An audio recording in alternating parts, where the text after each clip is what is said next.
All right, so we had wrestling's favorite bad boy, Bo Nickal, uh, entering Is, the octagon.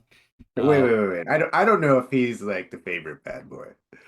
I think he's gone too far with the bad boy.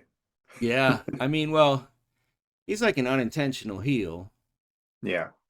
and then uh, yeah. So anyway, uh, whether it's Yeah. intentional or unintentional, he is fairly unlikable to anybody who doesn't root for Penn State. Yes. I will say that. And so when he lost, I mean, I saw there was a lot of people who like immediately wanted to like white knight or really wanted to like jump on and say, "Hey, you should be rooting for Bo Nickal. He's a wrestler." I mean, let's go through the long and Yeah. illustrious list of great and fun wrestlers there have been in the UFC. Right? You got Kevin Randleman. You've got uh, Johnny Hendricks. You have Matt Hughes, All American. You Yeah. have Coleman, and I'm not even scratching the surface, right? And you're going Right, from right. like uh, Wasn't Dan Severn Dan like a Severn's a Michigan guy, right? Michigan wrestler, right? So like, and like Justin Gaethje was Northern Colorado. So love from the watching beginning? wrestlers be Yeah. successful in the UFC. Right? That doesn't mean I gotta love Bo Nickel. And so, Right. like, and like, let's just be honest. Okay, so this is Bo Nickel's first time against a top 15 guy, and he got folded like a chair. I don't know. Did you Yeah. see it? I did. I mean, it was a non-competitive fight, and he was like, once he got hurt, he Yeah. absolutely didn't want to be there. Once he started getting punched in the face after with his midsection hurting. And the reality is, if you're Bo Nickel, there's no more fights where you're not going to get hurt. Right. I mean, you fight a top 10 guy, and how many guys can fight top 10 guys and not get hurt at some point in that match? Right. Like almost none. We're talking elite, elite, elite. So from here on out, if you want to keep fighting, you're going to get hurt every fight. All right. So I just thought it was like crazy on a bunch of different levels, right? So we got Carter, Carter and Strachey? yeah, Carter, our boy Yeah. Carter, friend of the show. Well, he would be if he knew about it for sure. He says, easy fix, Bo will be champ. All right. So now, this is not a bad tweet in the sense that, like, he's a ride or die guy, whether it's Yeah, yeah. Zack Ryder or whomever. He's a ride or die guy. You know, Jordan Burroughs, like, he's going to, like, end his career because he did something to go for whatever, you know. So Right. this isn't like bad, but it is inaccurate. Right. Like, there is not an easy fix to what ails Bo Nickel in MMA. I mean, he is just not a killer. I Yeah. mean, he looks like a wrestler who's never been in a street fight. If you ever read like Matt Hughes' autobiography, that guy was Yep. getting in street fights from the time he was 3 years old. Like Yeah. I was training a class. It was in Traverse City, Michigan. And this one of my students is like, yeah, I went to Lincoln College with Matt Hughes. So Matt Hughes did 2 years at Lincoln and Yeah. then 2 years at Eastern, right? And he's like, yeah, that dude's crazy. We'd get done with practice and he'd take a shower and he's like, who wants to go uptown and get in fights? Like literally, fighting was his life before he did it professionally. I Yeah. mean, I mean, he's a freaking killer. You think Bo Nickel ever said after practice at Penn State, hey, let's go down to the bars and start beating people up? Right. Unlikely, right? I mean, he'll shoot an elk at 250 yards, but like, I just didn't see that dog. We got Justin Bash. Love Justin Bash doing great things this podcast. Great positive advocate for the sport. Obviously, Penn State friend.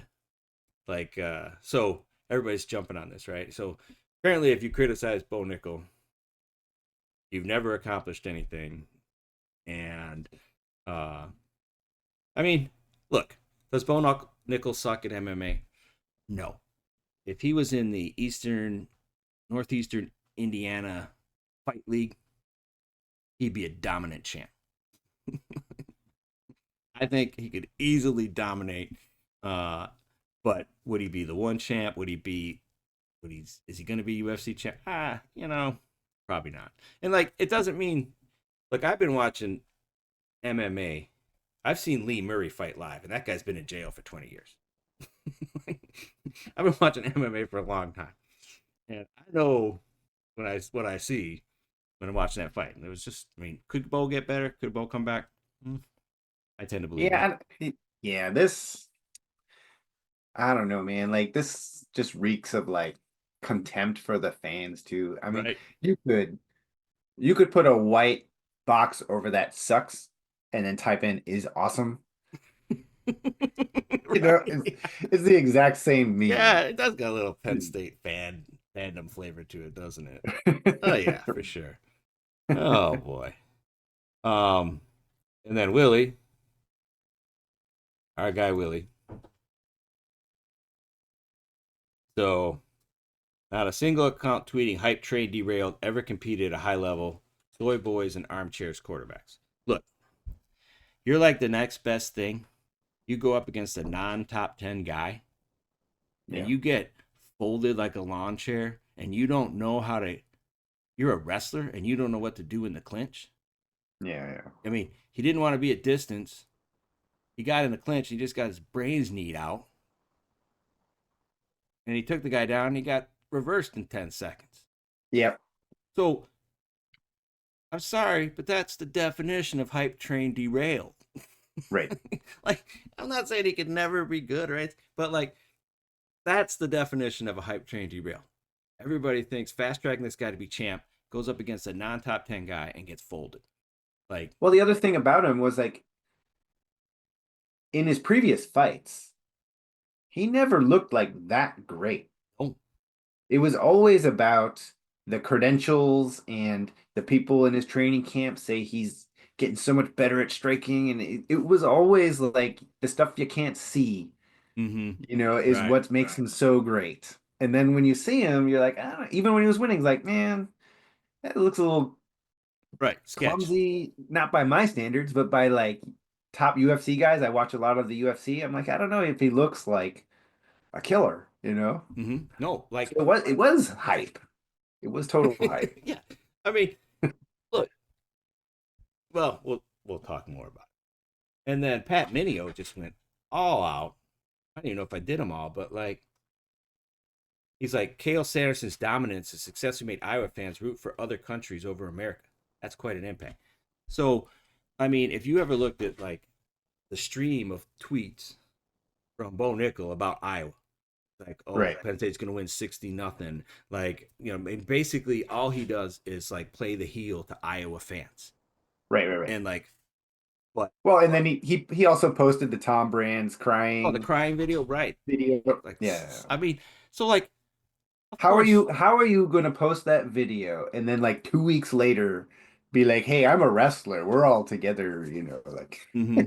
Yeah, even right. this isn't Bo posting that. So, No, no, but no, no, how no, not at all. right, right. But then, Yeah. like, okay, what's next here? Like, whoever thought so many fans would celebrate a foreigner non-wrestler beating an American wrestler. People hate PSU more than they love America.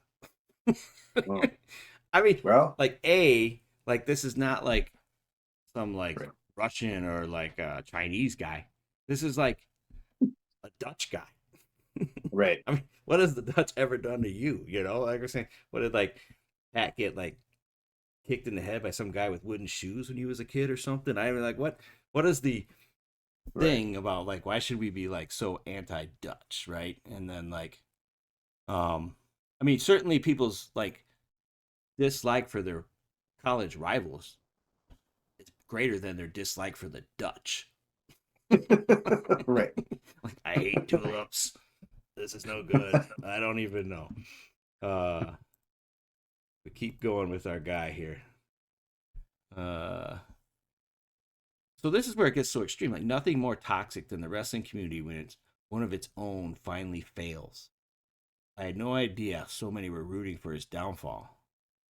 And then it's like lots of armchair quarterbacks and experts, 8 pro fights and $4 million later, and all of a sudden Bo Nickal doesn't know how to fight and should quit because he lost one. Those are 4 million reasons why Bo Nickal will never be good. Right. I'll be completely honest with you. Like, you're coming from the slums of freaking Brazil, or you're coming from Mexico, or like you're. I mean, like that guy's done nothing, and he's made $4 million. Right. That's why he's never going to be good, right? But is that true or is that just like something he's saying? Has he It made wouldn't that doubt me. much? They put him on the 300 card. I mean, so like, Yeah. I mean, he's cashed in on his name.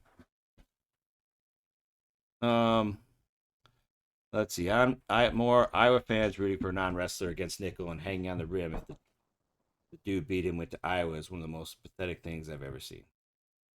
I'm rooting for wrestler versus non-wrestler every time, no matter what college you went to. That's just me. I mean, I love wrestling, but like, someone's a d bag. I Right, right, don't have to right. root for them. I mean, it's like And sorry. he's embracing that image too. Oh It's yeah, not like right. Just getting worse, right? I mean, so I know Bo's like looking around and trying to figure out like who can give him good solid advice, right? And yep. like so I'm here for him. I You're know when here. he Great. like announced on Twitter, suck my D to everyone and all that, like he was just being a little defensive and really wants to know what people think about his MMA career. So I'm here for him. But I feel like this is it. So you're Dana White. And you're like, all right, so what does Bo Nickal have? And then he says, does he have like fighting skills? He's got a name and he's got a following, right? And Yeah. so as long as he's winning, yeah, I can make a lot of money in a championship fight. But now he's like, I got these like 180, these guys that nobody knows about, right? That are Hmm. killers. How do I make this guy who's a full on killer, fan favorite, and hype him up? Yeah. I let him kill Bo Nickal. So like, if Bo Nickal like stays in the UFC, there's a lot of CTE in his future Yeah. Yeah. because like he can be like the top 20 gatekeeper. Yeah. Yeah. But the Yeah. problem when you're the Good. top 20 gatekeeper is half the time the guy makes it through the gate. Right. And like that's just not good for his health. Um, Yeah. and you know what Bo Nickal is really really good at. I looked at his wiki page. He's really really good at freestyle wrestling. He's beat Zahid. He's beat all these people. The other thing he's really really good at is being a heel. Yeah. What just happened? Hulk Hogan announced the real American freestyle. Yeah. I mean, it's a marriage made in heaven. Yeah. Yeah. It's a perfect like opportunity for Bo to like. I mean, because like Right. honestly, those knees and stuff, that's all gonna heal. He was taking all that to his head, like that'd have been ugly. So I hope Bo So goes to real American freestyle. yeah. And he's probably one of the top five most recognizable names. Right. With the UFC Yeah. experience. Yeah. Is Real American Freestyle going to be like team based or is it just No. individual? No, it's individual. Okay. First event's in Ohio. So it's not the Cleveland. So August, I think. So Got it. that should Do be we need cool. We probably save another show for that because we need to do some research and Yeah, yeah. We'll worth do a show talking on about. Anyway, you got so any advice for what's your Bo? take? Advice for Bo? No, I don't have advice for Bo, but I had a thought about the whole situation. Mm-hmm. And it's going to be like kind of deep. Okay. How do I say this? All right, the thesis is that Division One wrestlers compared to the 90s Mm-hmm. now, like Division One wrestlers now compared to the 90s are kind of soft. Yeah. And in the original, like when UFC started in the mid 90s, for probably the first 10 to 15 years, it was a pretty safe bet to like bet on the wrestler. Right. And there was just a toughness to it. I think a lot of the other martial arts just didn't have a tradition of actually going and competing. You, and wrestlers, if you're a Division One All American, you've probably wrestled 1,000 career matches and have like 900 career wins. And so Right. you've proven that you can do that. And now, this is just a casual. I heard now wrestlers they join these elite clubs as kids Mm-hmm. Right. And I heard one wrestler saying, I'm teaching this kid in middle school stuff I learned in college. And the thing about that technique is that means that middle school kid is winning matches because he knows more technique, which is fine. There's nothing wrong with that. But compared to the 90s, I think you learned only like 7 moves. You learned like Right. a double leg, a headlock, a half, a crossface cradle, a stand up, sit out, and a switch. Power half, And fireman's. okay, but a dozen moves, Hmm. and everyone knew what these dozen moves were. And so to win, you had to kind of be like tougher, stronger, quicker, all these things. It Right. wasn't like you could take just any random kid and be like, hey, we're gonna give you like a world champion coach and teach you like in this situation do this thing, and the other person won't even know what's happening, which Right. is which is like a strategy. But it makes me wonder if like the people who are rising up in middle school and high school are like actually super coached rather than super tough. Yeah. Wrestling's getting soft, huh? I think one other Wrestling's getting thing, soft. all the wrestlers, like early UFC wrestlers, for the most part, Yeah. were juiced to the gills. Okay. There is that also. Like, But there were no rules then. right. I'm not right. I mean, I'm just saying that like they were Yeah, certainly yeah, yeah. all the guys in Hammer House, Randleman, Coleman, Phil Baroni. Like, oh, I got to see. I was at Liam's graduation up at Central, so I always go by the Phil Baroni like team pick. Uh-huh. New York badass in the house. Yeah. Yeah. I just felt like it used to be a safe bet to bet on the guy that had better wrestling credentials, and that's not true anymore. Like not even close. Yep. I agree. I agree. All right. Good. Well, good luck to you, Bo. Get back on Yeah. that horse. And his coach said he needs more. Easy fix, man. Easy fix. Yeah. Easy fix, right? Coach says he needs more in octagon experience. So I look forward to it.